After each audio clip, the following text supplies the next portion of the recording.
guys, Assalamualaikum warahmatullahi wabarakatuh. Kembali lagi bersama aku Mega Sribanon dari kelas B121.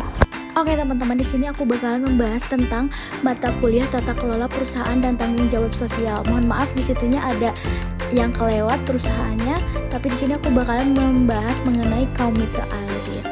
Apa sih komite audit itu?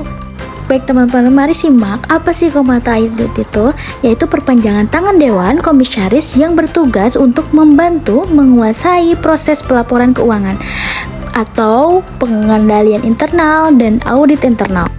Lalu di sini ada komite audit, ada beberapa poin.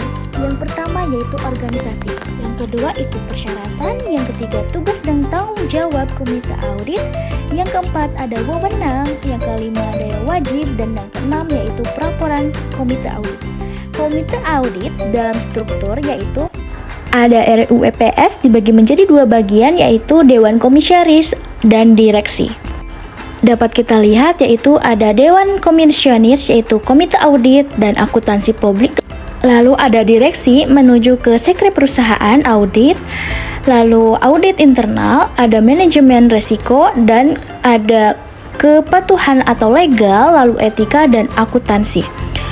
Lalu setelah ada komite dalam struktur, yaitu ada persyaratan dari komite audit. Jangan lupa catat ya teman-teman, di sini ada persyaratan komite audit. Dalam perusahaan, komite audit itu minimal 3 orang yang berasal dari komisaris independen atau dari luar emiten sebagai pihak yang melakukan penawaran, yaitu penawaran efek yang dilakukan oleh emiten untuk menjual efek kepada masyarakat berdasarkan tata cara yang diatur dalam peraturan undang-undang yang berlaku, atau perusahaan publik ini yang berketuai oleh komisaris independen dengan persyaratan untuk menjadi audit adalah yang kita lihat, yaitu yang pertama ada kompetensi, yang kedua ada integritas, dan yang ketiga ada independensi.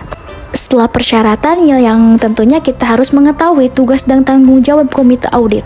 Yang pertama yaitu ada pelaporan keuangan, lalu akuntansi publik, lalu manajemen risiko, lalu ketaatan terhadap etika dan peraturan perundang-undangan, lalu terakhir ada pengaduan masyarakat. Teman-teman yang harus diketahui itu mari kita catat masing-masing ya. Dalam komite audit, tentunya kita harus mengetahui wewenang dari komite audit itu. Yang pertama kita harus mengetahui yaitu mengakses dokumen, data yang terkait, dan informasi lain. Yang kedua ada berkomunikasi langsung dengan karyawan, termasuk karyawan direksi.